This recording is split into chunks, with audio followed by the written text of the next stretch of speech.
আসসালামু আলাইকুম। সুপ্রিয় শিক্ষার্থী বন্ধুরা, তোমরা কেমন আছো? আশা করি সবাই ভালো আছো। আলহামদুলিল্লাহ, আমিও ভালো আছি।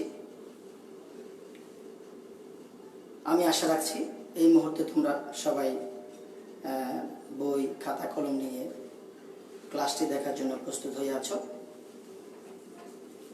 তো প্রিয় শিক্ষার্থীরা, আমি আবারও আমার একটু পরিচয় দিই। আমি আব্দুল সফুর, সহকারী শিক্ষক, বালাঘাটা বিলকিস বেগম উচ্চ বিদ্যালয়, বান্দরবান সদর, বান্দরবান। তো প্রিয় শিক্ষার্থীরা, কথা আর না বাড়িয়ে আমরা সরাসরি ক্লাসে চলে যাই। প্রিয় শিক্ষার্থীরা, তোমরা ক্লাসটি উপভোগ করো। প্রিয় শিক্ষার্থীবৃন্দ,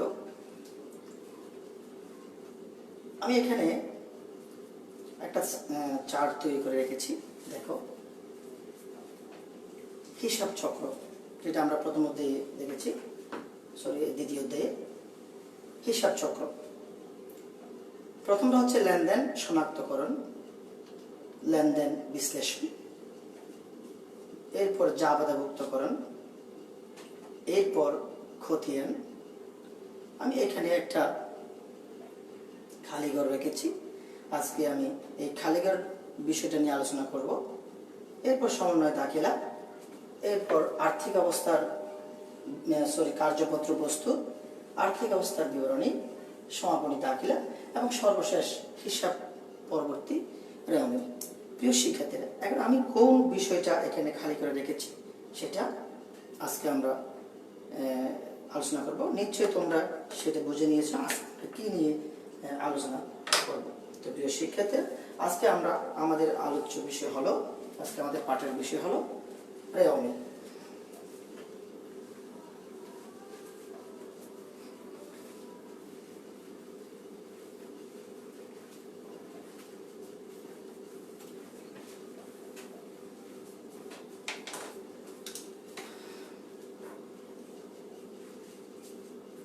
আজকের পাঠ রেওয়ামিল।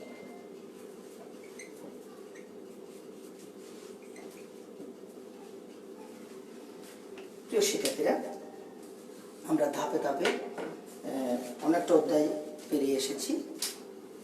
আজকে আমরা নবম অধ্যায়ের রেওয়ামিল নিয়ে আলোচনা করব।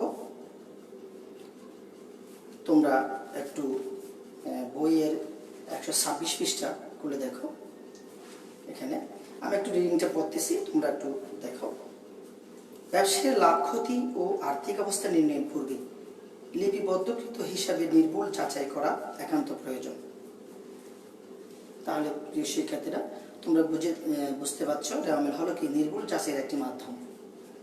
গাণিতিক শুদ্ধতা যাচাই না করে যদি আর্থিক বিবরণী প্রস্তুত করা হয়, তবে প্রস্তুতকৃত বিবরণী সঠিক তথ্য নাও প্রকাশ হতে পারে।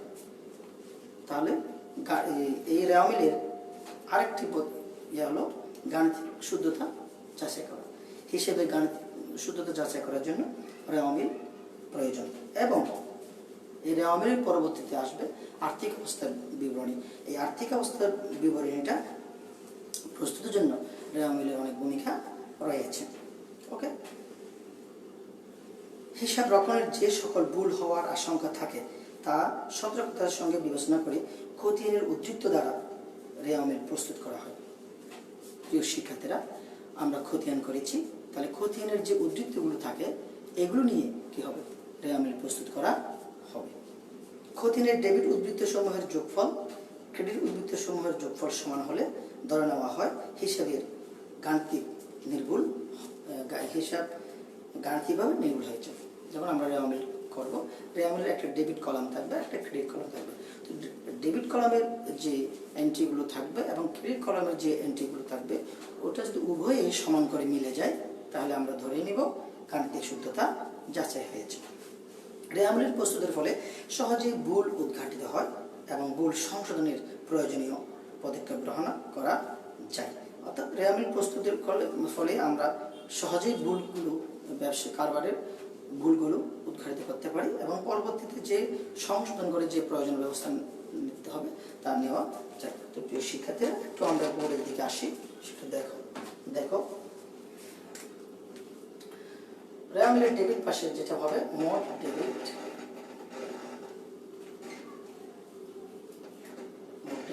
ডেবিটের ক্ষেত্রে আসবে সম্পদ, সম্পদ, আর একটা হচ্ছে ব্যয়, সম্পদ এবং কি দুই পাশে ব্যয়। ওকে, এরপর মোট ক্রেডিটের দিকে আসবে। ক্রেডিটের মোট ক্রেডিট হবে, ক্রেডিটের পাশে যেগুলো বসবে সেগুলো হলো মালিকানা সত্ত্ব, মালিকানা সত্ত্ব, আর দায় আয়, দায় আয়। প্রিয় শিক্ষার্থীরা, একটু সাউন্ড সমস্যা হচ্ছে, আমি একটু দেখি।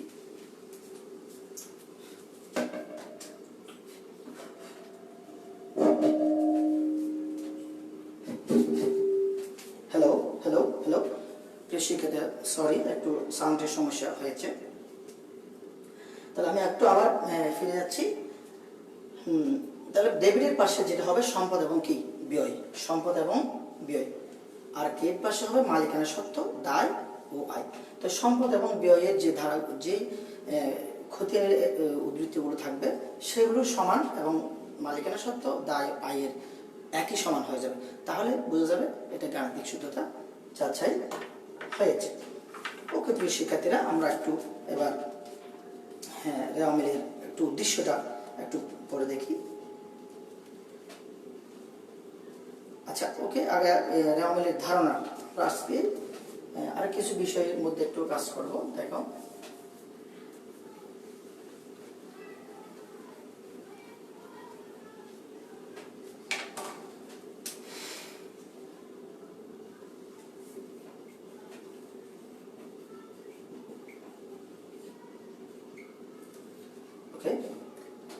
আমরা প্রথমে এবার দেব একটা রেওয়া মিলের ধারণা। রেওয়া মিলের ধারণা প্রথমে একটু করে দেওয়া হয়েছে, এখন এরপর আমরা দিচ্ছি বিস্তারিত একটু রেওয়া মিলের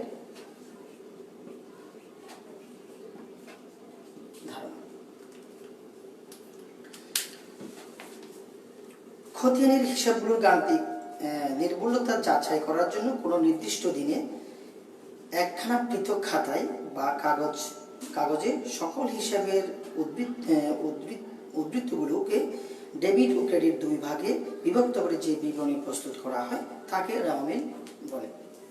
তাহলে প্রিয় শিক্ষার্থীরা, রেওয়া মিল কাকে বলে আমরা জেনে নিলাম। অর্থাৎ খতিয়ানের হিসাবগুলোর গাণিতিক নির্ভুলতা যাচাই করার জন্য কোনো নির্দিষ্ট দিনের একখানা পৃথক খাতায় বা কাগজের সকল হিসেবের উদ্ধৃতগুলো ডেবিট ও ক্রেডিটের দুই পাশে বা দুই ভাগে বিভক্ত করে যে বিবরণী প্রস্তুত করা হয় তাকে বলা হয় রেওয়া মিল। আসলে রেওয়া মিল কোনো হিসাব নয়, এটা একটি নির্ভুলতা, গাণিতিক শুদ্ধতা যাচাই করার জন্য একটা মাধ্যম। রেওয়া মিলের ডেবিট দিকে যোগফল ক্রেডিট দিকে যোগফল সমান হলে সাধারণত ধরে নেওয়া হয় খতিয়ানের কোনো গাণিতিক ভুল নেই। অপরপক্ষে দুদিকের যোগফল সমান না হলে বুঝতে হবে দুধর বা দাখিলা অনুসারে হিসাব সংকলনের ভুল ত্রুটি আছে। এর রেওয়া মিল প্রস্তুত করার জন্য অনেকগুলো উদ্দেশ্য রয়েছে, যেমন জাবেদা ও খতিয়ানের লেনদেনগুলো সঠিকভাবে লিপিবদ্ধ করা হয়েছে কিনা তা যাচাই করা রেওয়া মিলের একটি মুখ্য উদ্দেশ্য। আর্থিক বিবরণী বা বিশ্বদায় বিবরণী ও আর্থিক অবস্থার বিবরণী প্রস্তুত সহজ করা। জাবেদা ও খতিয়ানের কোনো ভুল ত্রুটি থাকলে তা উদ্ঘাটন ও সংশোধন করা। দুতরফা দাখিলা পদ্ধতি মোতাবেক জাবেদা ও খতিয়ানের লিপিবদ্ধ হয়েছে কিনা তা নিশ্চিত হওয়ার জন্য রেওয়া মিল প্রস্তুত করা। 5 নম্বর, খতিয়ানের সকল জের একসাথে থাকে বলে আর্থিক বিবরণী প্রস্তুতির সময় শ্রমের অপচয় রোধ হয়। 6 নম্বর, রেওয়া মিলের সাহায্যে কারবারের আর্থিক অবস্থা সম্পর্কে ধারণা পাওয়া যায়। এটা হচ্ছে হিসাব রেওয়া মিলের উদ্দেশ্য। এবার আমরা একটা রেওয়া মিলের ছক আঁকবো এবং ছকের বিবরণ দিব। এই শিক্ষার্থীরা একটু করে লক্ষ্য রাখো।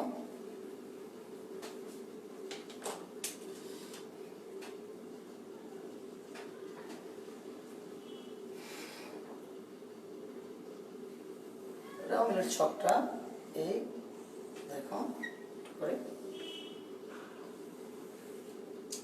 টাকার কলাম দুটি, এরপর হচ্ছে খতিয়ান পৃষ্ঠা,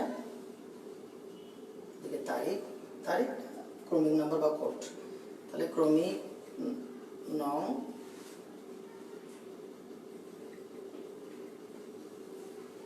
হিসাবের শিরোনাম,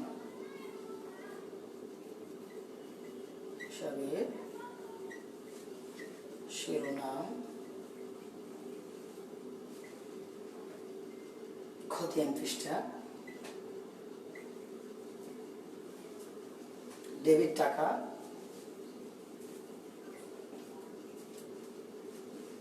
ক্রেডিট টাকা,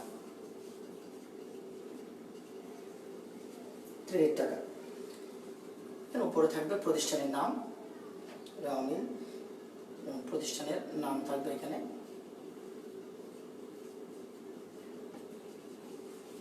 প্রতিষ্ঠানের নাম থাকবে,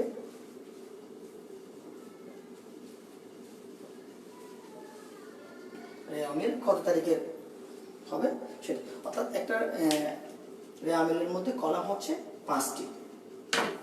প্রথমটা হচ্ছে ক্রমিক নাম, হিসাবের ক্রমিক নাম্বার বা কোড নাম্বার, হিসাবের শিরোনাম, খতিয়ান পৃষ্ঠা, ডেবিট টাকা, ক্রেডিট টাকা। প্রিয় শিক্ষার্থীরা, এখন আমরা একটু বইয়ের দিকে লক্ষ্য রাখি, আমরা একটা পর্যায়ক্রমে যাই। ক্রমিক নাম্বার বা কোড নাম্বার, যদি হিসাবের কোনো কোড নাম থাকে তবে হিসাবের বিপরীতে সেই কোড নাম হিসাবের কোড নম্বর না থাকলে ধারাবাহিকভাবে ক্রমিক নাম্বার 1, 2, 3 করে, মানে হিসাবের 1 এভাবে করে আমরা লিখে যাব। যদি কোড নাম্বার না থাকে 1, 2, 3, 4 এভাবে লিখে, যেমন 1 নম্বর মূলধন হিসাব, মূলধন আমরা এভাবে করে লিখে যাব।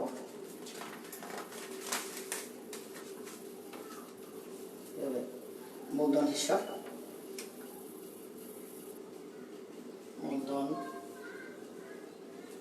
হিসাব, আসবাবপত্র হিসাব, এভাবে করে আমরা ক্রমিক নাম্বার করে লিখে যাব। এরপর 2 নম্বর হিসাবের শিরোনাম, অর্থাৎ এটাই এখন, অর্থাৎ যে হিসাবের জন্য রেওয়া মিল করা হচ্ছে সেই হিসাবের নামটা আমরা লিখব, যেমন মূলধন হিসাব, আসবাবপত্র হিসাব, বেতন হিসাব, যত পরিমাণ হিসাব থাকে। প্রিয় শিক্ষার্থীরা, এরপর 3 নম্বর হচ্ছে খতিয়ান পৃষ্ঠা, অর্থাৎ খতিয়ানের যে পৃষ্ঠা হতে হিসাব রেওয়া মিল উদ্বৃত্ত স্থানান্তর করা হয়েছে তার সেটা বসাতে হবে। অনেক সময় আমরা সেটা বসাই না থাকলে বসাই না।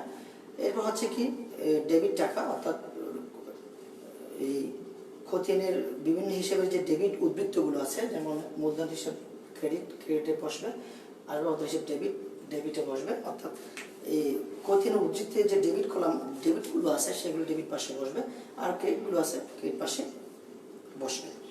তো প্রিয় শিক্ষার্থীরা, এটা হচ্ছে রেওয়া মিলের ছক। এবার আমরা একটু রেওয়া মিলের ডেবিট পাশে কোন কোন এন্ট্রি বসবে এবং ক্রেডিট পাশে কোন কোন এন্ট্রিগুলো বসবে সেগুলো আলোচনা করব। তো প্রিয় শিক্ষার্থীরা, একটু করে তোমরা মনোযোগ সহকারে দেখো।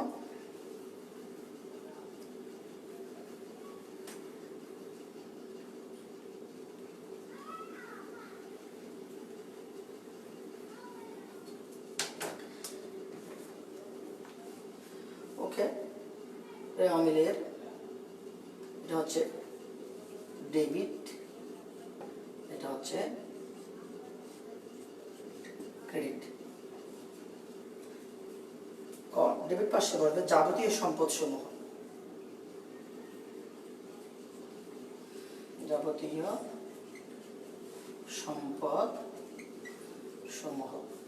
এদিকে বসবে যাবতীয় দায় সমূহ,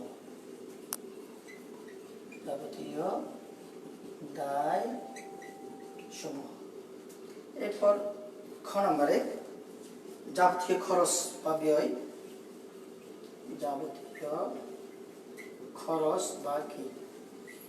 ব্যয়। এদিকে ক্রেডিট পাশে বসবে যাবতীয় আয় বা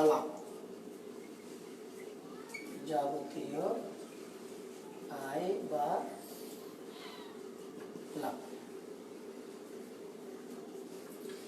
ক নম্বর অগ্রিম খরচ থাকলে ডেবিট পাশে বসবে অগ্রিম খরচ।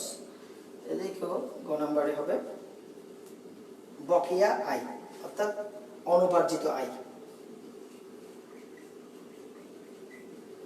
অনুপার্জিত আয়। ওকে, এবার ঘ নম্বরে দেখো প্রাপ্য আয় সমূহ। প্রাপ্য আয় সমূহ, এখানে এদিকে ঘ নম্বরে মুনাফা দ্বারা সৃষ্ট সঞ্চিতি। মুনাফা দ্বারা সৃষ্ট সঞ্চিতি।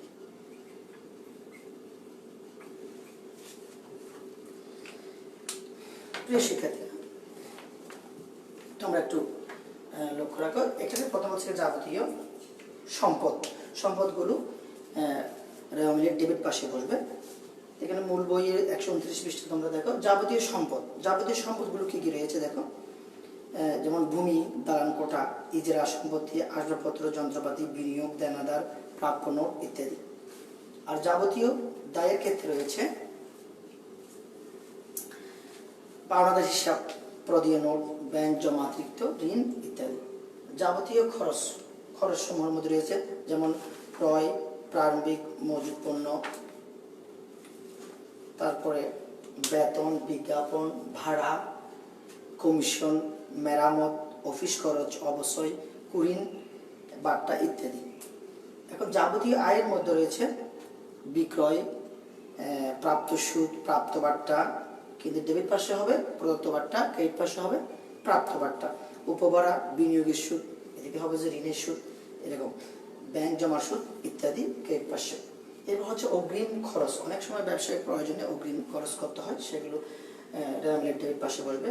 যেমন অগ্রিম বেতন, অনেক সময় কর্মচারীদেরকে বিভিন্ন কারণে অগ্রিম বেতন দিতে হয়, তাহলে এখন এই অগ্রিম বেতন বসবে ডেবিট পাশে। অগ্রিম বেতন, অগ্রিম ভাড়া, অগ্রিম মজুরি, অগ্রিম অর্থ প্রদানের এক ধরনের সম্পদ, কারণ এর দ্বারা বৈষয়িক সুবিধা পাওয়া যায়। অনুপার্জিত আয়, যেমন বকেয়া আয়, অগ্রিম ভাড়া প্রাপ্তি, যখন এটা কিন্তু অগ্রিম যখন ভাড়া পেয়ে যাবে এটা দায়বদ্ধতা সৃষ্টি হয়, সেটা ক্রেডিট পাশেই ক্রেডিট পাশে বসবে অনুপার্জিত আয়টা।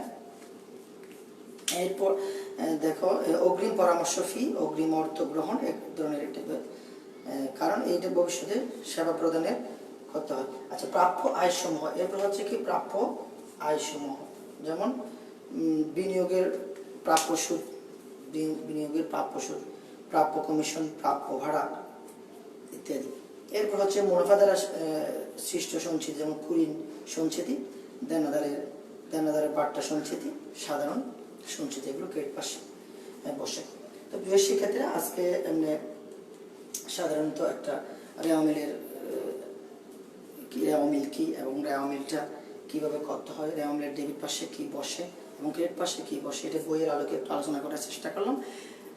আগামীকালকে আরেকটু আগামী পর্বে হিসেব বিজ্ঞান আগামী পর্বে আরেকটু বিস্তারিত নিয়ে তোমাদের সামনে হাজির হবে এবং কীভাবে রেওয়া মিলের উভয় দিকে মিলে যায়, আবার কেন মিলে না ইত্যাদি নিয়ে আলোচনা করার চেষ্টা করব। তো প্রিয় শিক্ষার্থীরা, তোমরা নিশ্চয়ই রেওয়া মিলের একটা ধারণা পেয়েছ আশা রাখছি।